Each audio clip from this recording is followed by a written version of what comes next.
what's going on, guys? TJ here again. It's been a long time since I've done a video. I apologize for that, but thank you for tuning in. Today was a pretty significant day for all of my Samsung fans out there. If you're an avid Android user, today is kind of your day.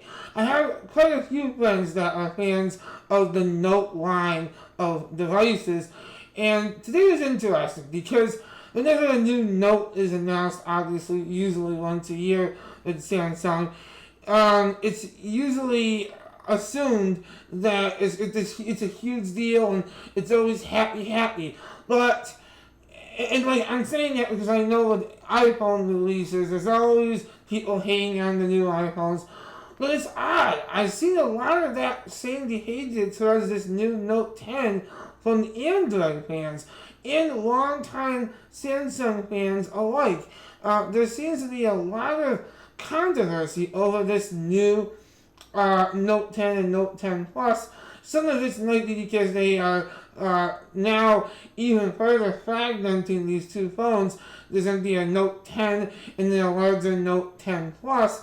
And the Note 10 Plus will get a couple of certain features different than the smaller Note 10. But also, interestingly, is one thing that I really thought this topic would die, but it didn't. The topic of the headphone jack. The Note has finally lost the headphone jack. I mean, Samsung just, for whatever reason, they kept it alive for this long, but now it is dead. But boy, don't you know it. Don't you know it? People were online in the comments on all these YouTube videos, Facebook, you name it, just absolutely crapping on Samsung for this. And I just think it's the most comical thing. Because I still believe that most people in their day-to-day life should not be that upset. And probably really are not that upset about a missing headphone jack. And by all means, there may be a couple people that really do, and I say couple loosely, obviously, it's not a couple, but there's people that will be upset, and they do use that headphone jack a ton, but I would argue a majority of people will not use the headphone jack, and it's been a long time coming. And it's comical to me that people still get so up in arms about it. Now, I want to say, Samsung says it's because they wanted extra space for the battery. So that's the reasoning that Samsung is giving its users, potential buyers, I should say. But in reality, let's just be honest, Samsung really wants to say, it's just time to let go. It really is. It's 2019, we're over halfway towards 2020, it's time to let go of the headphone jack once and for all. We have this technology that's been out for ages now called Bluetooth. Use Bluetooth headphones. And granted, if you're an audiophile, there may be some other reason why you want a solid connection that a headphone jack would provide, but it's just not happening. Now, Samsung does throw in a set of USB-C headphones with these new Note 10 devices, but they do not include the dongle. The dongle will be $10 extra. Now, I do have my handy-dandy 10S Max. Yes, I'm doing a video about a Samsung device with the help of my iPhone. But, with that being said, I don't want to mix up any of the specifications, so I'd rather just use this as a cheat sheet here. So, the Snapdragon 855 is the processor used in these new Note 10s. And I guess I can actually run this video too. Just for a little, background visual, I wanted to pull up the introduction video that Samsung released today. Whoops. Come on. There we go. Anyhow, so it's the Snapdragon 855 processor. The S Pen, as always, has Bluetooth, accelerometer, and gyroscope with motion controls, which means that you can do those motion gestures, which, I'm not gonna lie, they seem pretty gimmicky, and I know I'll just be attacked as a usual iPhone guy, but, I'm sorry, but it is gimmicky.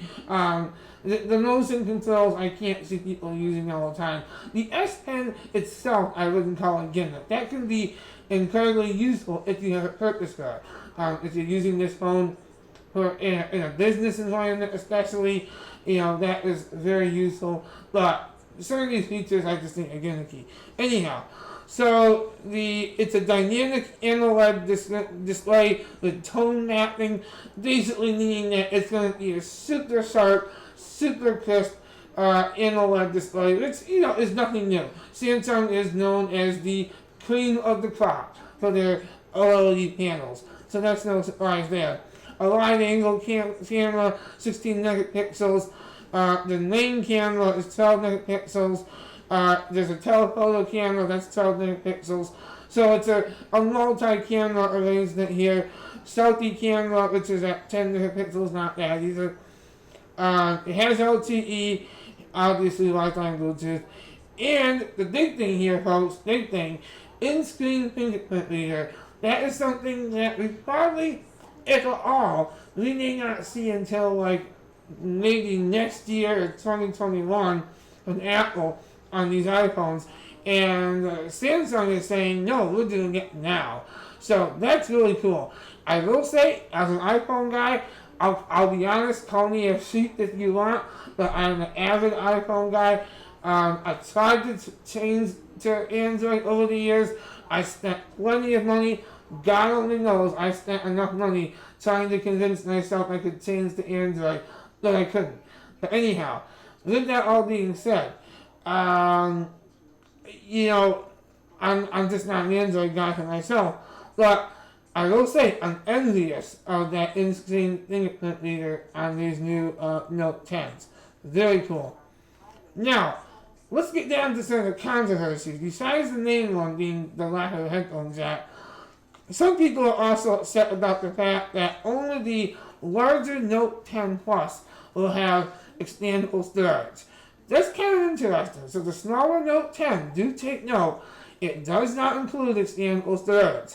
So Samsung is kind of playing the pay additional money game if you want these extra features. Now the Note 10 features a 3300 milliamp hour battery, and so that is really huge. That's quite large.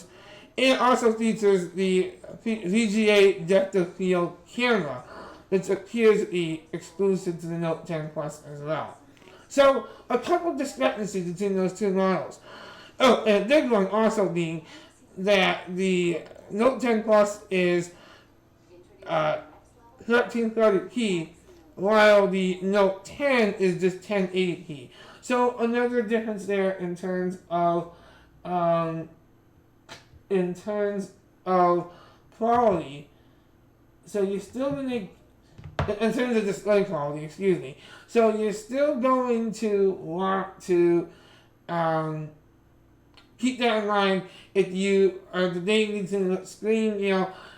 I like to go for the higher resolution if you can't. Now obviously, that's not relevant to the iPhone, but if I was buying one of these two devices, I would certainly spend a little bit more and get the Note 10 Plus.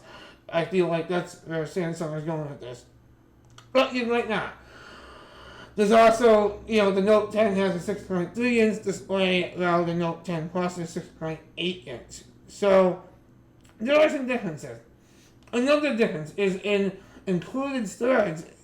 The Note 10 Plus, you get up to up to 512 gigabytes of storage, with 12 gigs of RAM. And with the Note 10, you only get 8 gigs, or I say only, but that's a lot of RAM for a phone. 8 gigs of RAM, and it only goes up to 256 gigabytes for storage on the Note 10. So, basically it goes like this. You kind of get a couple less options for storage and the screen resolution on the Note 10. But you get a slightly smaller device and mostly all the same features of the larger Note 10 Plus. So, in conclusion, I want to just go down for a second, and now that I gave you the rundown of the specs, now my thoughts on this. So, again, like I said in the beginning of this video, I'm seeing a lot of mixed reactions right now on social media and YouTube and all that jazz. So, what it looks like to me, and again, this is the funniest thing, most people are not upset about the headphone jack and anything else. And then other people are upset about the external storage. That, I will say, is probably the most reasonable thing to be upset about. Because it shouldn't matter if you want the Note 10 or Note 10 Plus. You should be able to have external storage. And I'm not sure what Samsung's trying to do here with that, but it's unfortunate. So I hope that, people make their decisions accordingly. Also another obvious one, as you saw from the video, is the hook punch camera. Now, on the S10, the hook punch cutout is towards the right-hand side of the display, and on these new Note 10s, it's right dead center. Now, I don't know. I was having this discussion with my good friend Lee.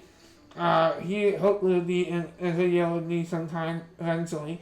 Anyhow, we had this discussion earlier, and he agreed that it's almost, and this is just the iPhone, maybe the iPhone bias or something, but it seemed like the iPhone's notch is almost less intrusive than this little hill punch in the top of the display. And again, I'm sure a lot of people will just attack us for being, iPhone guys, but, it seems like the knots are being more intrusive.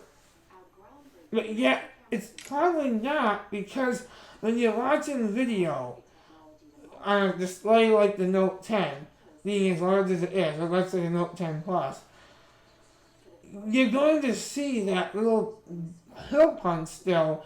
And likewise, I feel like the knots of the iPhone really does disappear after a while. But at least that's my take on it. And I think my friend agreed with me too. I know he did. So, that's just our interpretation of it. But everyone's different. I still say a knot is probably a little bit better than a hill punch in the dead center of the display that you definitely, I think, will be a little bit more difficult for your eyes to not see.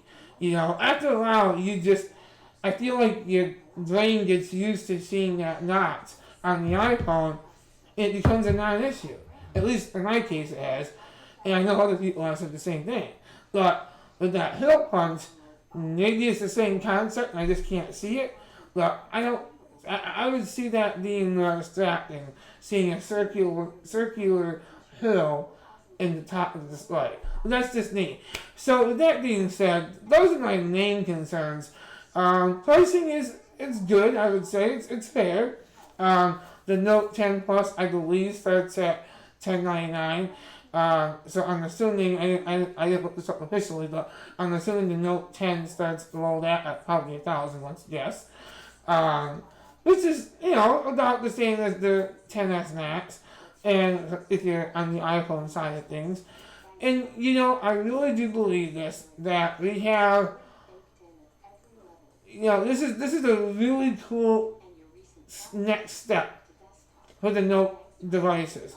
And even though I could never bring myself to make the ultimate switch to Android, I have tried a few times in my life, and most of those times were with Note devices.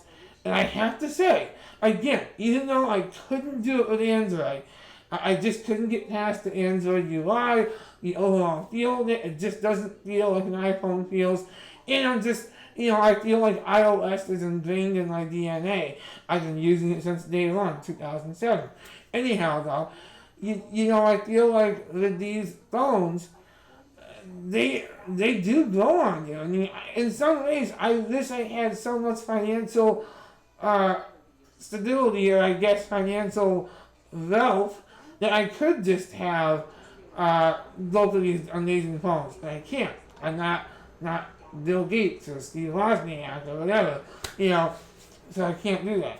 But with that being said, though, and I do mean this sincerely, I do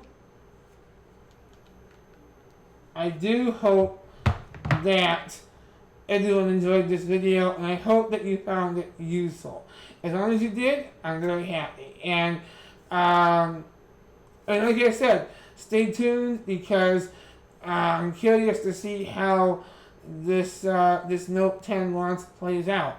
With that being said, thank you so much for watching, and I hope you enjoyed this video. Like I said, it is very late here on the East Coast, so I'm probably going in circles with my words, but I tried.